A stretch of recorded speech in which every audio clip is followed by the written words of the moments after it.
Hey San Antonio, this is Rob for the MetalWorks. Tonight I am at CD Trader, out here to check out a very kick-ass autograph party with a band that has a long-standing relationship with San Antonio.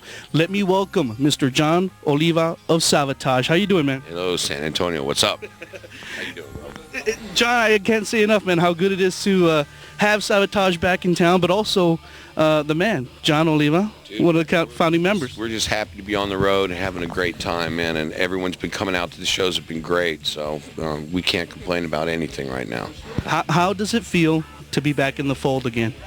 It's good, man. I mean, we're like old luggage, you know. You can't get rid of us, so... But no, everything is doing great for us. Europe is doing really well for us, and we're doing a bunch of shows over there this summer, and we're touring with Priest over there, and we got a big American tour coming back up in August, so we're going to be around for a while, as you can hear. There's definitely a lot of things to talk about. You guys have a brand new record that just came out on Nuclear Blast. It is called Poets Madmen. San Antonio, if you haven't seen it, go ahead and check it out, man. This is the latest from the band, and it stays in the same vein of Savatage, and I think that's what a lot of fans want to hear. This record is, in my opinion, is the best record since Streets album. It's got a little bit of everything. It still maintains the things that we've been doing with our vocals and stuff on the last two records, but it also harks back to some of the earlier albums, and we're really happy with it, man. It was a lot of fun doing this record, probably more fun than we've had in a long time. Can you comment a little bit? I know this is a conceptual album, like some past work has been. Can you touch a little bit on the theme of this record? No, it's like a story it's like an adventure story where these three guys just go out, they're looking for a good time and get some beer and whatever, and they stumble across an old mental institution. The geniuses they are, they decide to break into this, and that's where their lives change drastically, because they start to find things, and there's somebody in there.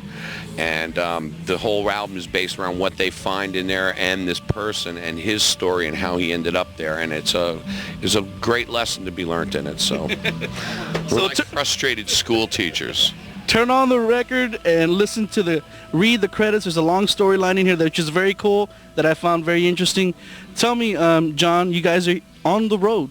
What's the plan? We're on the road till the end of the year. So between Savatage and Trans-Siberian Orchestra, we'll be working pretty much through January. So we're happy, man. We're having a great time. Can't you see? It's like we just woke up an hour ago and look how happy we are. And now you had an autograph party, getting ready to meet some fans. Oh, we can't wait, man.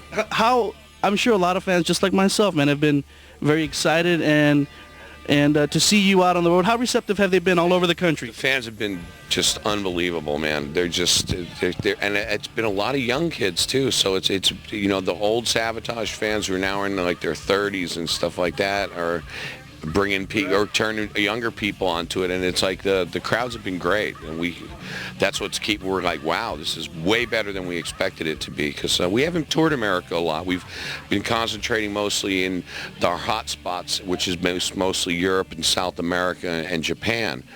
And you know, the last few years we haven't been touring America because there hasn't been a demand for us here, and now all of a sudden things are changing again. So right on, America. Is it? Do you think honestly that there's a rebirth of metal here in Metal's ever died? I think metal's switching back to more of the underground again, and it's becoming that like it was in the early 80s when it started. It's kind of like a resurgence of that going on. It's becoming more underground again. But that's what made it big in the first place. So it's kind of everything goes in circles. So I mean, hard rock has always been a mainstay music since its conception, like the late 60s.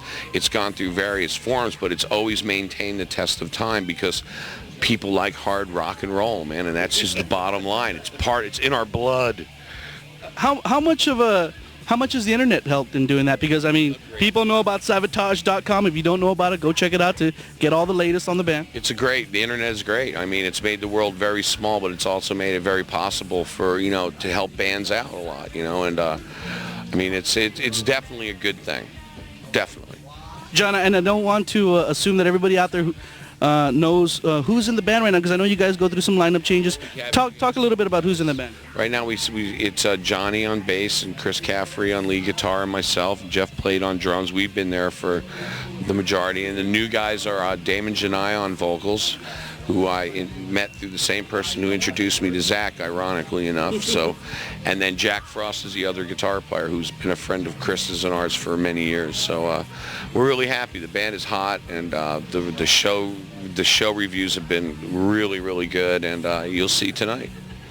Did you say earlier that you were going to do a stint in Europe, or did you already do that? Yeah, we have all European dates coming up in June. We leave June 3rd for Europe, and You do some festivals over there? all of them. We're doing all the big monsters, the Gods of Metal, Monsters of Rock, and we're on all of them this year. So Savatage is doing really well in Europe. You know, we're in the top 10 most popular metal bands in Europe. So, you know, we're on all the big festivals, football stadiums. So it's great to see. Jon, before we end out, man, just want to touch upon a couple of other things.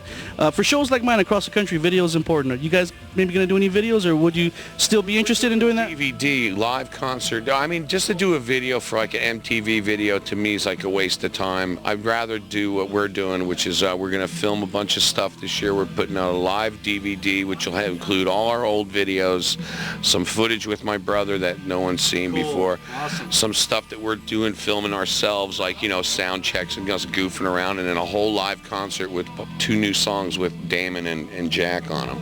And that'll be to bridge that between the next studio record. So we're going to do that instead of doing just a video thing. We're going to go all out. Cool. Well, these people will see it out there. Okay. Any last words for the people in San Antonio, man? It's good to be back, and thanks for coming out, and pick up the record, man. You won't regret it. Remember, San Antonio, the latest is called Poets and Madmen from Savatage. You better go out there and pick it up, because Savatage rocks on Robb's MetalWorks. Got it.